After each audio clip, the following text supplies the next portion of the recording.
Me parece importante cuando se habla de alimento y de la alimentación como un proceso que no es solo un proceso económico ni es solo un proceso fisiológico, nutricional, que es a lo que atiende la seguridad alimentaria, a ese proceso de distribución de alimentos que haga que todas y todos tengamos suficientes nutrientes en nuestro cuerpo para no morirnos en últimas. Básicamente es eso.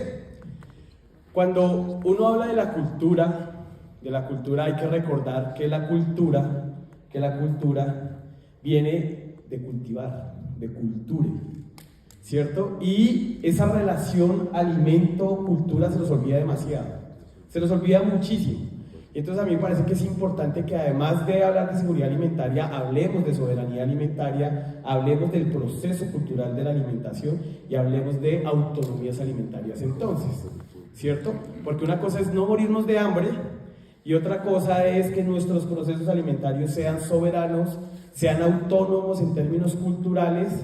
Claro, porque podemos todos comer una proteína, un cereal, ¿cierto? Y unas verduras o frutas suficientes para que no nos muramos de hambre.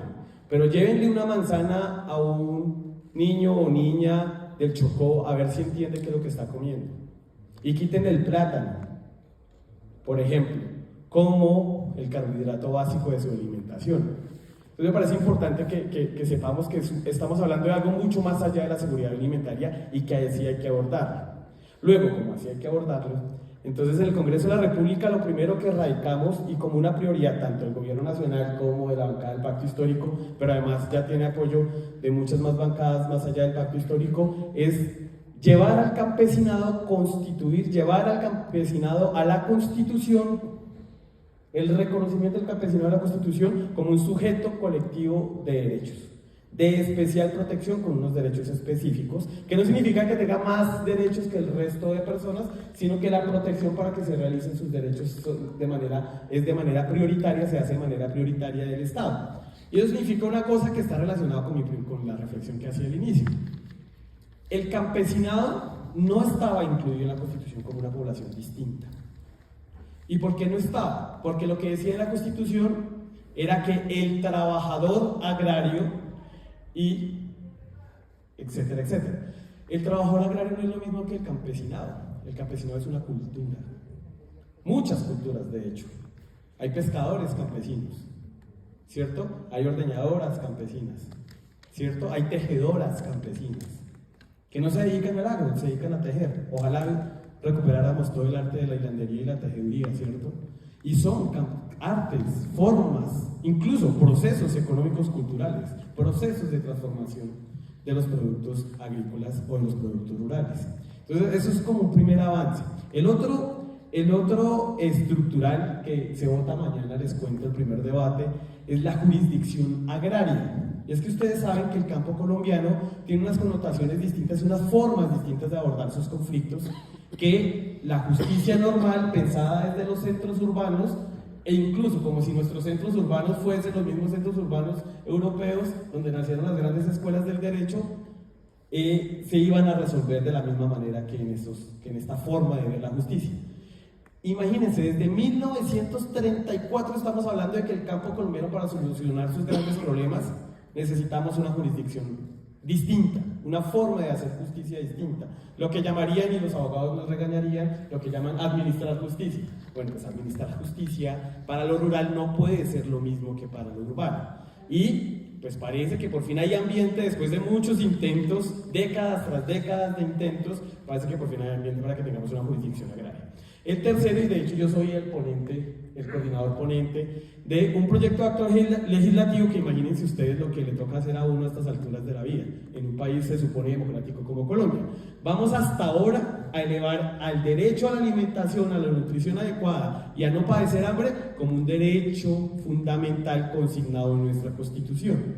Y eso significa que posteriormente podremos hacer lo que se supone que hay que hacer con todo derecho consagrado en la Constitución, y es crear un estatuto que garantice todo el derecho, reglamentar eso. Con esas tres, acompañadas de 21 proyectos de ley y de proyectos de normas distintas que acompañan esas tres, relacionadas con incentivos a la agroecología, incentivos a los mercados campesinos, por supuesto incentivos a la agroindustria, a los pequeños productores y demás. Bueno, toda una serie de proyectos que si les explico uno por uno no acabo, pero digamos que eso, sumados a esos tres fundamentales de hoy, que se tramitan hoy, son parte, digamos, del aporte que le queremos dejar digamos, al país a través de los procesos alimentarios, la protección del campesinado y el derecho a la alimentación adecuada, que es mucho más amplio de lo que podríamos llamar solo como seguridad alimentaria, incluso desde la doctrina de los derechos humanos.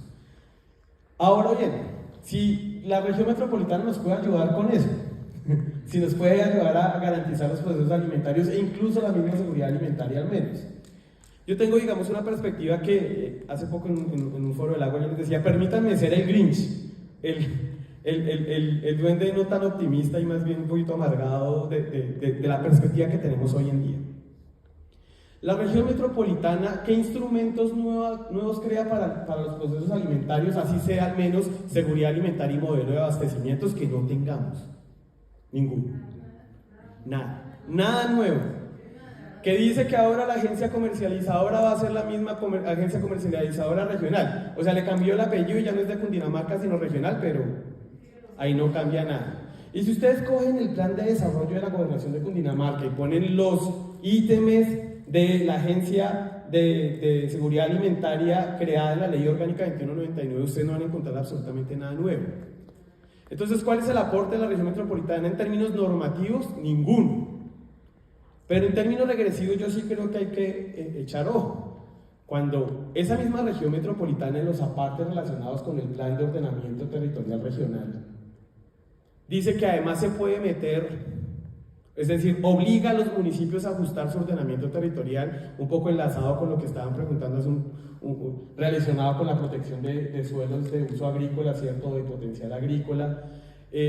Y uno dice que esa región metropolitana, su consejo directivo, puede crear ese plan no concertado con la CAN, ni siquiera, ni concertado con los organismos ciudadanos, ni pasando por un cabildo, o sea, por todo esto que nos peleamos y que aún así no siempre nos sale bien en los municipios, ¿cierto? Pero aún así nos damos una pelea por intentar tener un plan de ordenamiento territorial. Unos creemos que no salió bien, otros que sí, pero nos toca darnos una pelea en los municipios, ¿sí o no? Y resulta que no, que el consejo directivo puede crear ese plan e imponérselo a los municipios. Y dice la ley que será de superior jerarquía esa normativa. Está totalmente relacionado la FAO a nivel mundial, pero también FIAN a nivel colombiano, la Plataforma Colombiana de Derechos Humanos, Corporación Cactus, que han sacado informes sobre el estado del derecho a la alimentación adecuada en la sabana de Bogotá y en el país. Dicen un primer asunto relacionado, el gran primer factor relacionado con las amenazas a la posible realización del derecho a la alimentación adecuada. ¿Sabe cuál es ese principal factor? El cambio de uso de suelos, que además también Conservación Internacional lo clasifica como el principal factor de cambio global, en esta discusión de cambio climático, cambio global, ¿sí o no? El cambio de uso del suelo es hoy la gran amenaza a la realización del derecho a la alimentación. Insisto, yo no me suscribo a la discusión solo de seguridad alimentaria, sino cuanto menos al derecho a la alimentación adecuada, si podemos, ojalá, soberanía alimentaria. En ese sentido, si nosotros vemos que hay un potencial altísimo que desde una cúpula muy pequeña, todavía más pequeña que el consejo municipal, que el alcalde y que el consultor al que le pague para hacer el POT, se pueden tomar determinaciones ya no ni siquiera municipal, sino de nivel regional para el cambio de uso de suelo en el departamento. Pues uno dice, en lugar de aportar, lo que hace es amenazar gravemente la realización del derecho a la alimentación adecuada. Por ahí derecho entonces la soberanía alimentaria, la seguridad alimentaria y las autonomías alimentarias. Entonces, en últimas, siguiendo siendo el Grinch, considero que no nos aporta y por el contrario se nos complica el asunto. ¿Le sumamos otra? ¿Quieren que le sume otra? Fuera de eso, relacionado con parte de las definiciones internacionales de seguridad alimentaria, pues dicen que la disponibilidad de precios, la disponibilidad de alimentos tiene que estar por algo relacionado con el precio que sea asequible para todo el mundo. ¿Sí o no? Es parte de los componentes de la seguridad alimentaria. Pero ¿cómo se hace asequible la vida? Pues uno, a través de todos los subsidios que se dan a través de los estados. Yo creo que no existe una política en el mundo agrícola, agroalimentaria, que funcione sin subsidios de los estados, sin algún tipo de apoyo y de inyección de capital a través del estado, de capital público.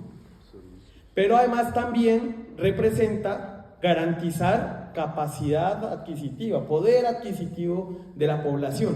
Pero la región metropolitana, por ejemplo, aumenta los posibles impuestos en la región.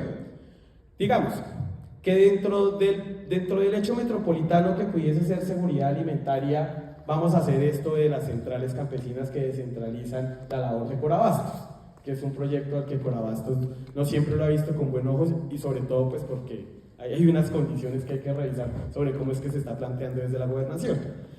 Pero lo pone. Si es hecho metropolitano, porque es un hecho metropolitano, esas obras las consideran de impacto regional, inmediatamente concitan, traen consigo misma la valorización, se supone, por impacto regional de toda la zona. Eso significa aumento de impuestos en la zona. Y donde hay predios hoy en Cundinamarca y en nuestros municipios, especialmente de la Sabana, para construir una gran central campesina en las zonas rurales. Entonces, justo en las zonas donde más difícil está la cosa, más difícil está la vida al diario, ¿cierto? Pues es donde más las impactaríamos a través de impuestos de valorización. Yo creo que si uno ve, claro, ya estoy entrando a la especulación, pero la especulación, digamos, la proyección que hemos visto me permite especular con algunos posibles escenarios. Y así, poco a poco aumentando impuestos, pues también se nos puede estar dificultando el acceso a alimentos de otras maneras. Si le sumamos a los problemas de movilidad, a las alzas en los combustibles, ¿cierto? Esto se va a ir complicando. Yo considero que es bueno que nosotros y nosotras, preocupados por el tema, podamos hacerle entender al Consejo de Bogotá que en sus manos está toda la región hoy en día y que no es precisamente la mejor manera que se va a solucionar si aprobamos la constitución de la región metropolitana. Y si por alguna extraña razón lo aprueban en el Consejo de Bogotá, que nosotros, sobre todo en territorio, le digamos a nuestros alcaldes cuáles son nuestras preocupaciones, y esta sí que es importante y poco se ha abordado. Yo cerraría y muchísimas gracias. Muchas gracias, representante. Pues esas son las caras de la manera que tenemos que escuchar.